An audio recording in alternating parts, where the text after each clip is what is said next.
Queridos, você já foi alguma vez provado por Deus? Deus já lhe colocou em alguma situação de provação, de prova? Deus prova aqueles que são seus. O que é que você acha? Então nós vamos ver aqui na Bíblia, né, a história de um homem que foi provado por Deus. E ao ser provado, graças a Deus, ele foi aprovado. Essa é a questão. Nós somos provados hoje em dia ainda por Deus. E quando você é provado, você tem sido aprovado diante do Senhor. Então é esta a meditação que nós vamos fazer. Hoje eu já chamo você para... Convido você a abrir em Gênesis capítulo 22, a partir do versículo 1. Nós vamos ver ali quando Deus coloca Abraão à prova. E a partir do versículo 21, vai dizer assim: Depois dessas coisas, pôs Deus Abraão à prova e lhe disse: Abraão. Este lhe respondeu: Eis-me aqui. E acrescentou Deus: Toma o teu filho, teu único filho, Isaque, a quem amas, e vai-te à terra de Moriá, oferece-o em holocausto sobre um dos montes que eu te mostrarei. Levantou-se, pois, Abraão de madrugada, e tendo preparado o seu jumento, tomou consigo 2 dos seus servos e a Isaque, seu filho. Rachou lenha para o holocausto e foi para o lugar que Deus lhe havia indicado. Ao terceiro dia, erguendo Abraão os olhos, viu o lugar de longe. Então disse a seus servos: Esperai aqui com o jumento. Eu e o rapaz iremos até lá, e havendo adorado, voltaremos para vós outros. Tomou Abraão a lenha do holocausto e a colocou sobre Isaque, seu filho.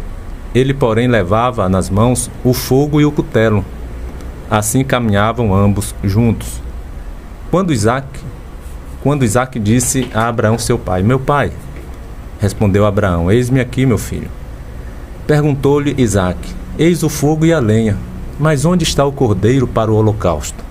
Respondeu Abraão: Deus proverá para si, meu filho, o cordeiro para o holocausto. E seguiram ambos juntos. Chegaram ao lugar que Deus lhe havia designado, e ali edificou Abraão um altar. Sobre ele dispôs a lenha, amarrou Isaque, seu filho, e o deitou no altar em cima da lenha. E estendendo a mão, tomou o cutelo para imolar o filho. Mas do céu bradou o anjo do Senhor: Abraão, Abraão. Ele respondeu: Eis-me aqui. Então lhe disse: Não estendas a mão sobre o rapaz e nada lhe faças, pois agora sei que temes a Deus, porquanto não me negaste o filho, o teu único filho. Tendo Abraão erguido os olhos, viu atrás de si um cordeiro preso pelos chifres entre os arbustos. Tomou Abraão o cordeiro e o ofereceu em holocausto em lugar de seu filho. Amém, queridos? Querido, o cristão, como perguntei no início, ainda nos dias de hoje ele é provado? O que você acha aí? Então nós vamos ver que ainda hoje o cristão é e sempre será provado por Deus na sua fé. Nós sempre seremos provados. Salmo 11, versículo 5, diz que o Senhor prova o justo, mas a sua alma aborrece o ímpio e o que ama a violência. Mas o Senhor, Ele prova o justo. Ele prova aquele que é justificado diante dele. Hoje nós somos justificados através de Jesus. Mas mesmo tendo Jesus em nossas vidas, Deus vai sempre provar a nossa fé. Sua fé vai estar sempre sendo provada, como Deus provou naqueles dias a fé de Abraão. Deus coloca Abraão à prova ali, pedindo em sacrifício o seu único filho. Deus queria ver como estava o coração de Abraão, o quanto Abraão o amava e verdadeiramente tinha fidelidade a ele. Então nós sempre seremos provados. Provérbios 17, versículo 3, diz assim: O crisol é para a prata e o forno para o ouro, mas o Senhor prova os corações. Jeremias 17, versículo 10 diz: Eu, o Senhor, esquadrinho o coração, eu provo os pensamentos, e isso para dar a cada um segundo os seus caminhos e segundo o fruto das suas ações. Agora quero fazer uma observação que haverá situações difíceis em nossas vidas que realmente será uma provação que Deus está permitindo que nós venhamos a passar. Mas também haverá outras situações difíceis que estamos passando e não estamos conseguindo vencer essas situações difíceis, e elas não estão sendo passageiras, elas estão sendo permanentes, em que ali já não é mais uma provação de Deus em nossas vidas. Ali poderá estar sendo uma consequência do nosso pecado. Poderá estar sendo uma consequência da nossa desobediência à palavra de Deus. Então existe as aflições, as angústias, as tribulações na vida que são provações permitidas por Deus que nós passemos, mas existem também aquelas angústias, aquelas tribulações e aflições que não vão vir como provações, mas como consequências de uma vida de desobediência a Deus, de uma vida de prática de pecado. Aí nesse caso o melhor a se fazer é o quê? Confessá-los diante do Senhor. Confessar os seus pecados diante de Deus e abandoná-los, e não mais praticá-los. 1 João 1, versículo 9 diz que se confessarmos os nossos pecados, Ele é fiel e justo para perdoar os nossos pecados e nos purificar de toda injustiça. Em Provérbios 28, 13, diz que aquele que encobre suas transgressões nunca prosperará, mas aquele que as confessa e as deixa, este alcançará misericórdia. Então não encubra, não esconda os seus pecados, as suas transgressões, queridos. A palavra de Deus diz aqui em Provérbios 28, 13, que aquele que tenta esconder os seus pecados, na verdade só consegue esconder do homem, né? Mas de Deus ninguém esconde nada. Mas aquele que pensa que consegue e tenta esconder as suas transgressões, a palavra de Deus está dizendo aí que esse jamais, nunca prosperará. Mas aquele que as confessa, e além de confessar, deixa, abandona, este alcançará a misericórdia de Deus. Provérbios 28, 13. Assim como Abraão ali, ele foi também provado, nós temos também o caso de Jó. Jó também foi provado por Deus. Jó perdeu ali toda a sua saúde. Jó perdeu tudo o que ele tinha, tudo que ele possuía. Inclusive perdeu seus 10 filhos, todos de uma vez, todos no mesmo dia, no mesmo instante. Foi uma tremenda provação ali na vida de Jó. Como foi também uma provação na vida de Abraão. Mas quando Deus viu que Abraão o amava verdadeiramente e era fiel a ele, Deus envia o seu anjo e pede para que impeça aquele ato de sacrifício que Abraão iria executar com o próprio filho, provando seu amor a Deus. O próprio Jesus, ele vai ser provado antes de começar o seu ministério. Veja que quando ele é batizado ali por João Batista, antes de dar início ao seu ministério, ele é batizado, e logo em seguida que ele é batizado, o Espírito Santo conduz Jesus até o deserto. E o texto é bem claro. Para quê? Para que finalidade o Espírito Santo está levando Jesus para o deserto? Para ser tentado pelo diabo. Uma prova. Antes de começar o seu grande ministério, Jesus foi provado. Olha só, o próprio Filho de Deus, ele vai ser provado. Está aí em Mateus 4, versículo 1. Mateus 4, versículo 1 diz: Então foi conduzido Jesus pelo Espírito ao deserto para ser tentado pelo diabo. Meu irmão, nossa fé também sempre será provada. Deus estará sempre provando a minha e a sua fé. E é justamente na provação da nossa fé que Deus vai descobrir os verdadeiros adoradores.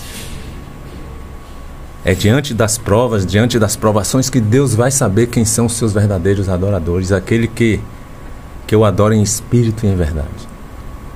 É por isso que ele diz que devemos ter alegria quando estivermos passando por várias provações.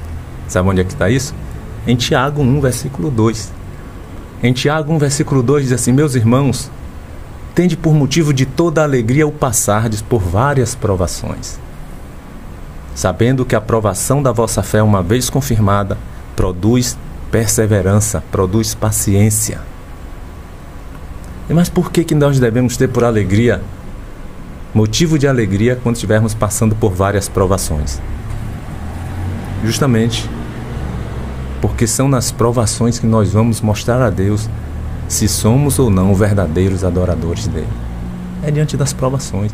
Quando a vida está cômoda, quando estamos na zona de conforto, não temos como provar a Deus se aquela fé que nós professamos ter nele é verdadeira ou não. Mas quando vem a dificuldade, quando a situação aperta, aí se manifestam os verdadeiros adoradores de Deus. Os verdadeiros filhos de Deus, fiéis a Ele, que eu amo. Quando a coisa aperta, aí é peneirado quem é verdadeiro e quem estava ali só por causa da zona de conforto que Deus permitia que ele estivesse.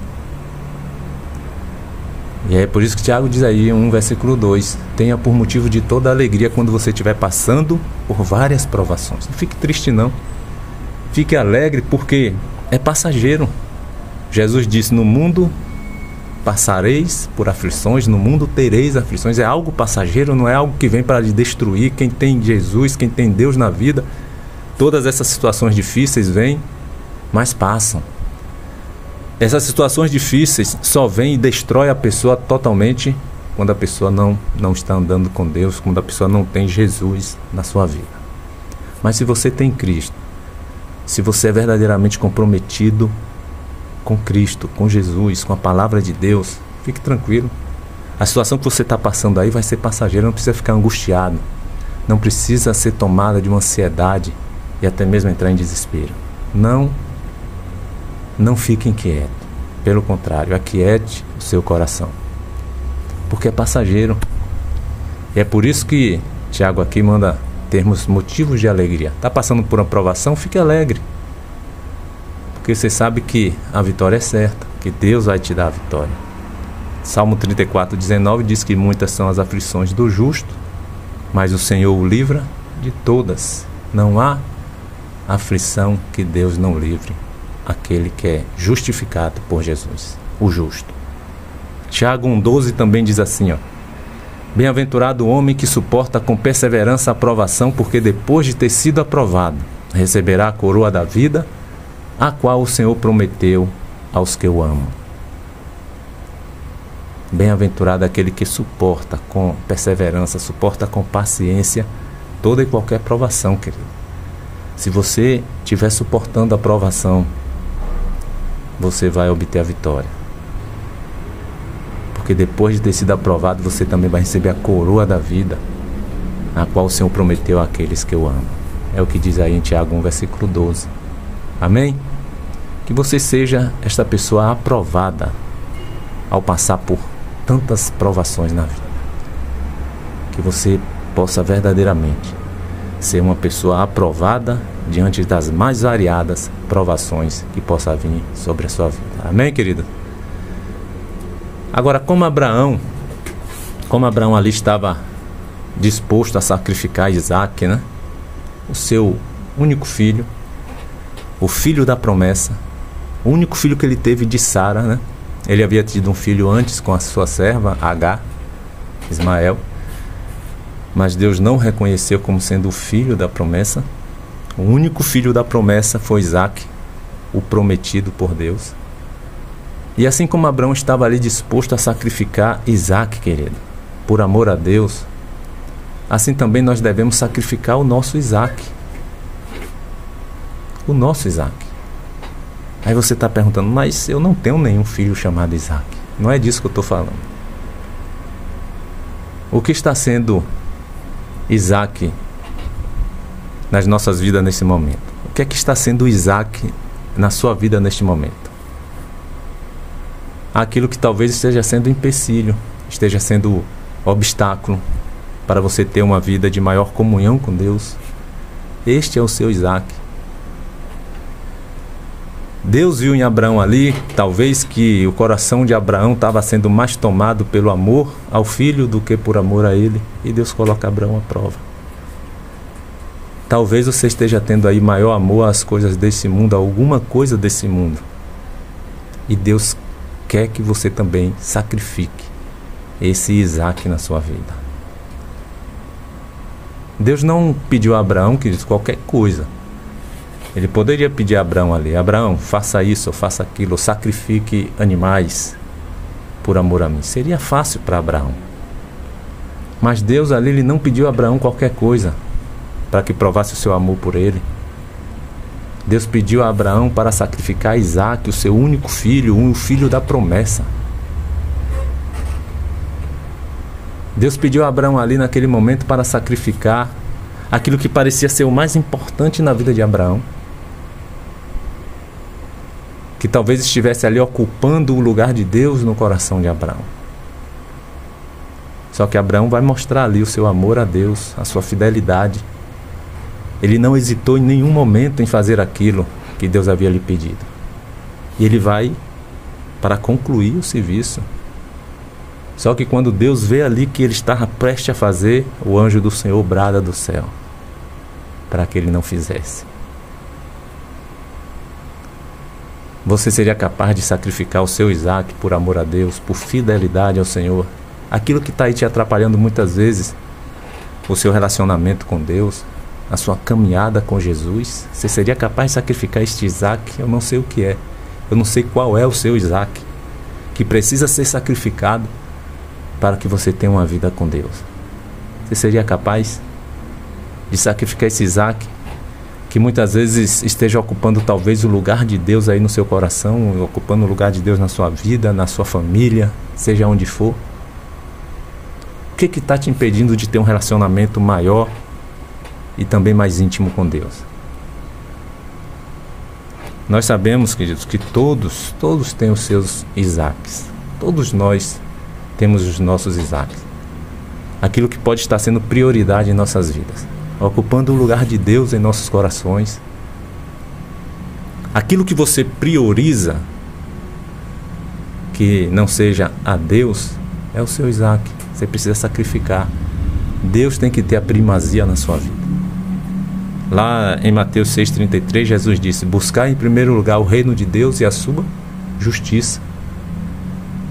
E todas estas coisas, as coisas básicas, essenciais à vida, lhe serão acrescentadas. Deus não vai deixar você passar falta de nada básico à sua vida, é o essencial.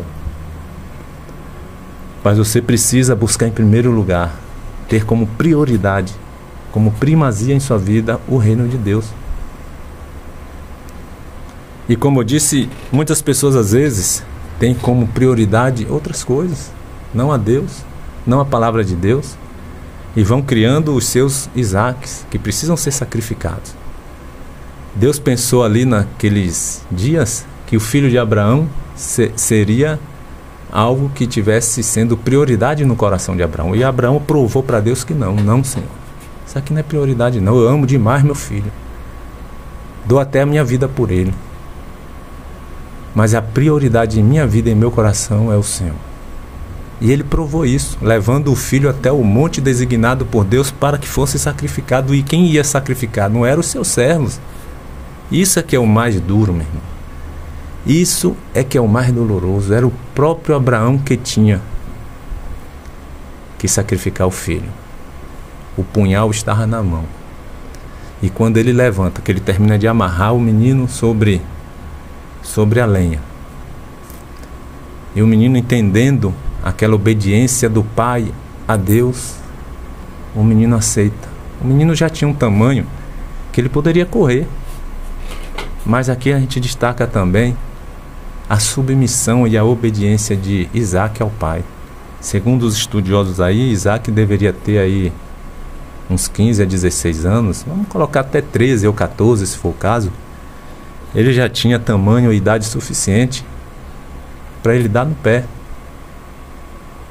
Mas ele, vendo toda aquela cena, a Bíblia não registra nenhum contra-argumento de Isaque, nenhum desespero de Isaque. Meu pai, por que isso? Porque eu, seu filho único. Isaque totalmente submisso. E aí a gente lembra de Jesus. Jesus foi levado ao matadouro como ovelha muda. Como ovelha muda, total submissão à vontade do Pai, total submissão à vontade de Deus, obedecendo aos desígnios e aos planos de salvação de Deus. E aí a gente lembra, né, de Jesus. E Isaac está ali totalmente submisso. E quem ia fazer esse sacrifício? Eram os 2 servos que acompanhou Abraão nessa viagem de 3 dias? Não. Era o próprio Abraão. O próprio Abraão, meu irmão.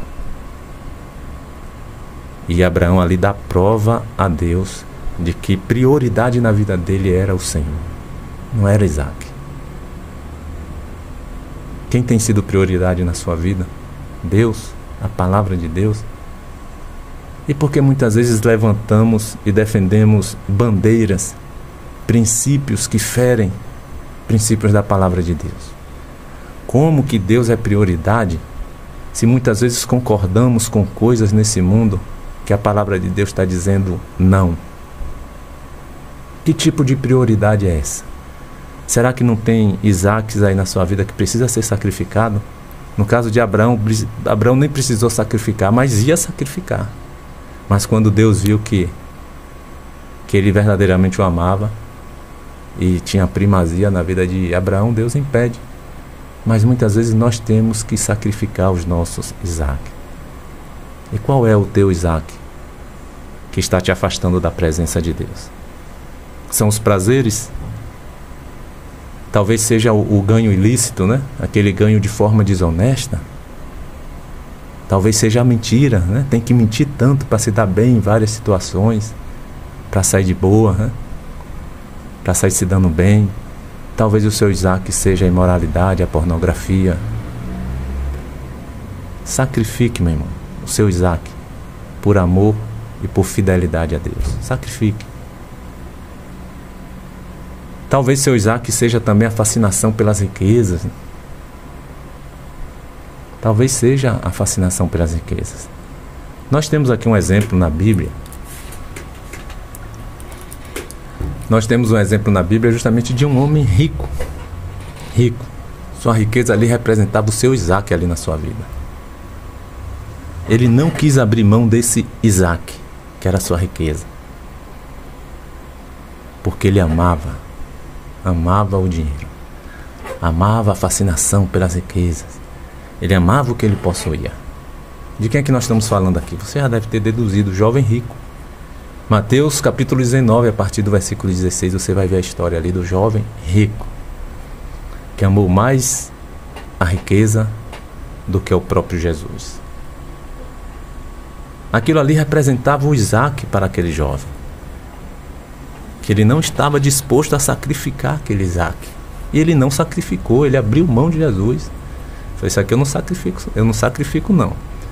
Eu não faço esse sacrifício de maneira alguma para te seguir, Senhor. Eu amo as riquezas. Eu amo o que eu tenho. E tem gente assim. E o pior, que tem pessoas que estão querendo as duas coisas. Estão querendo andar com os seus Isaques sem sacrificar, mas também está querendo Jesus. As duas coisas. E às vezes acha que tem Jesus, mesmo priorizando os seus Isaques. Queridos, você pode achar que você tem Jesus, mas uma coisa bem diferente é Jesus nos ter com Ele. Nós podemos achar que temos Jesus, mas não temos.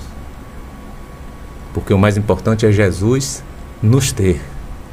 Lembra lá de Mateus 7:21? Quando Jesus diz, muitos naquele dia irão dizer, Senhor, Senhor. Muitos irão dizer Senhor, Senhor, mas não entrarão no reino de Deus, né? Só entrarão no reino de Deus, Jesus vai dizer, aqueles que fazem a vontade de meu Pai que está nos céus. Nem todo que me diz Senhor, Senhor entrará no reino de Deus, mas aquele que faz a vontade de meu Pai que está nos céus. E muitos que não sacrificaram seus Isaques, viviam uma vida de iniquidade, uma vida de pecado, vai dizer para Jesus, mas Jesus, eu lhe tinha na minha vida, eu fazia milagres, eu expulsava demônios, eu profetizava em teu nome. E Jesus vai dizer, eu nunca vos conheci, apartai-vos de mim, vós que praticais a iniquidade. Pessoas que não abriam mão de seus Isaques, mas queriam ao mesmo tempo ter Jesus. Só que Jesus vai revelar naquele dia que eles achavam que tinham Jesus, mas Jesus vai dizer, mas eu não os tinha. Na verdade, eu nunca vos conheci. E apartai-vos de mim, vós que praticais a iniquidade. Então, queridos, tem pessoas assim que querem andar com as duas coisas. O jovem rico, pelo menos foi sincero. Ele não abriu mão da sua riqueza e abandonou Jesus. Ele não quis andar com Jesus sem abrir mão da sua riqueza. Ele não quis as duas coisas. Ele virou as costas para Jesus. Em Mateus 19, a partir do versículo 16, ele vai perguntar a Jesus ali: que farei de bom para herdar a vida eterna? E Jesus vai dizer: guarda os mandamentos. Ele vai dizer: Senhor, tudo isso eu tenho observado, todos esses mandamentos eu tenho guardado. Ele primeiro pergunta quais são os mandamentos. Jesus diz um por um, e ele diz: tudo isso eu tenho observado, tudo isso eu tenho guardado desde a minha mocidade, desde de novo. E ele continua perguntando a Jesus: o que ainda me falta? Eu guardo todos os mandamentos. Alguma coisa, a sua própria consciência, o próprio Espírito de Deus estava ali convencendo do seu pecado. E aí Jesus vai dizer: olha, no versículo 21, se queres ser perfeito, vai e vende os teus bens, dá aos pobres e terás um tesouro no céu. Depois vem e segue-me.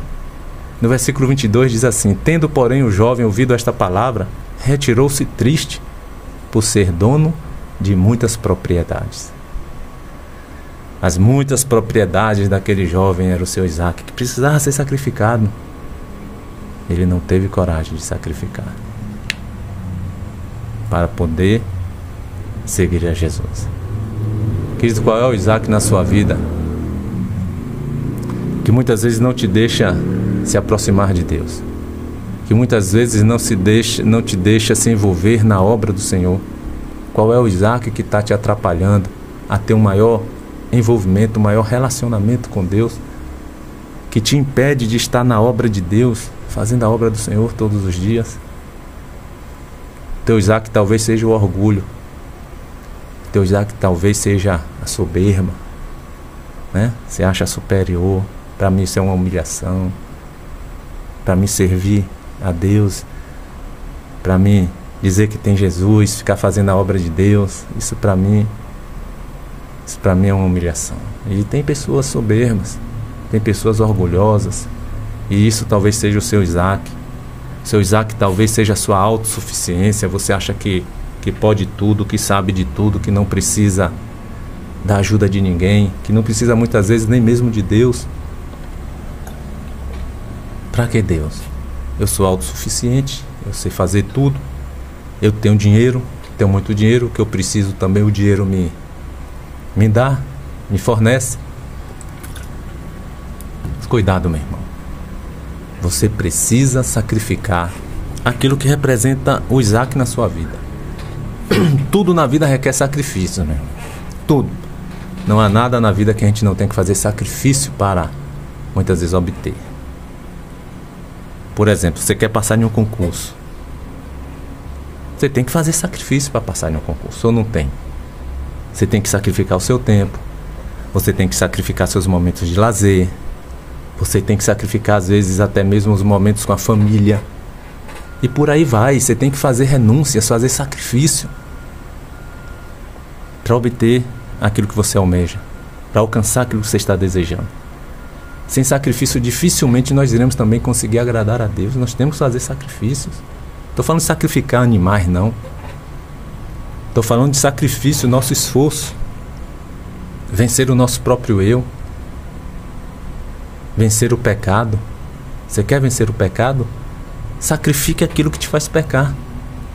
Lá em Mateus 5, 29 e 30, Jesus diz assim: olha, se o teu olho direito te faz tropeçar, te faz pecar, arranca-o e lança-o de ti, pois te convém que se perca um dos teus membros e não seja todo o teu corpo lançado no inferno.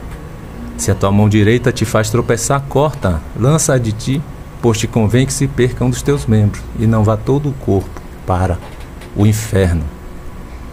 É claro que Jesus usa aqui uma força de expressão, né?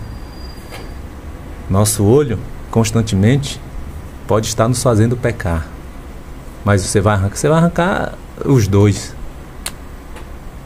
Mas o importante é você pedir perdão, confessar diante de Deus.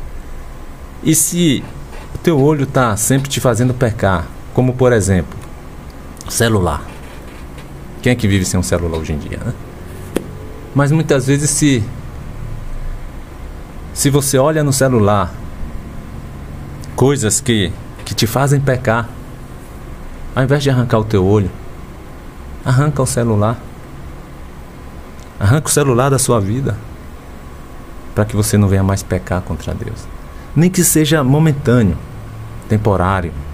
Mas se você não está conseguindo ter o domínio, meu irmão, daquilo que você coloca diante dos seus olhos através do celular, Jesus está falando: arranca o teu olho, lança-o de ti, porque te convém que se perca um dos teus membros e não seja todo o teu corpo lançado no inferno. Arranca o celular, teu olho vai estar aí, mas arranca, sacrifica aquilo que está te fazendo perder a tua comunhão com Deus. Se for o caso, pega até um celular que nem tem internet, só para receber e fazer chamadas, por um período. O certo é que, em muitos casos, nós temos que fazer um sacrifício. Sem sacrifício, muitas vezes nós não conseguimos aquilo que desejamos. Temos que sacrificar muitas vezes os Isaques que tiram a nossa comunhão com Deus, que nos afasta de Deus, que quebram o nosso relacionamento com o Senhor. Lá em Mateus 16, 24, Jesus disse assim: se alguém quiser vir após mim, renuncie-se a si mesmo, tome sobre si a sua cruz e siga-me. Olha só, alguém quer vir após mim, renuncie-se a si mesmo. Se queremos seguir a Jesus, queridos, temos que sacrificar o nosso eu. Renunciar a si mesmo é você sacrificar o seu eu, sacrificar os seus desejos, sacrificar suas vontades, para dar lugar à vontade de Deus. Você tem feito isso? A nossa maior luta, na verdade, é contra nós mesmos, contra a nossa vontade. É por isso que lá em Gálatas 5:16 e 17 vai dizer assim: digo, porém, andai no Espírito e jamais satisfareis a concupiscência da carne. Porque a carne milita contra o Espírito e o Espírito contra a carne, porque são opostos entre si, para que não façais o que porventura seja do vosso querer. Querido, só o Espírito de Deus pode nos dar força, pode nos ajudar a vencermos esta luta que há no nosso interior contra os desejos da nossa carne. Nós queremos fazer a vontade de Deus, mas a carne está querendo a vontade contrária. E é por isso que Gálatas 5:17 diz aí que a carne milita contra o Espírito e o Espírito contra a carne, porque são opostos entre si, para que não façamos porventura o que é do nosso querer. Só o Espírito de Deus dentro de nós vai nos dar força para vencermos, para sacrificarmos os desejos pecaminosos que há na nossa carne. E aí eu vou concluir te perguntando aqui: você deseja ter esse Espírito, o Espírito de Deus em sua vida, o Espírito Santo? Se você deseja, creia em Jesus, faça um compromisso de verdade com Ele. Entregue a sua vida hoje para Jesus. Se você já fez isso, renove esse voto com Jesus. Faça um compromisso a partir de hoje de verdade com Ele. Viva Jesus todos os dias, todos os momentos, em tudo que você for fazer. Faça dele Senhor e Salvador de sua vida. Aí sim, meu irmão, você vai conseguir vencer tudo aquilo que te impede de ter uma vida de comunhão com Deus. Amém? Que Deus te abençoe e que Deus te dê forças e te ajude a vencer todos os Isaques da sua vida, a sacrificá-los.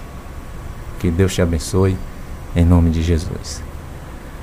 Querido Deus, nosso Senhor, nosso Pai que está nos céus, queremos neste momento, Senhor, agradecer a Ti por mais esta palavra que o Senhor nos trouxe neste dia, que a Tua palavra possa estar fazendo as mudanças necessárias no nosso eu, no eu de cada filho Teu, Pai.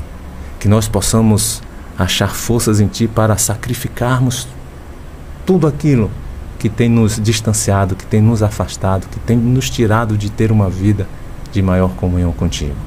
Abençoa cada ouvinte neste momento, que o Senhor esteja estendendo as suas bênçãos a todos os seus familiares e que o Senhor esteja nos dando dias debaixo da Tua graça e debaixo da Tua proteção. É o que nós te pedimos e te agradecemos em nome de Jesus.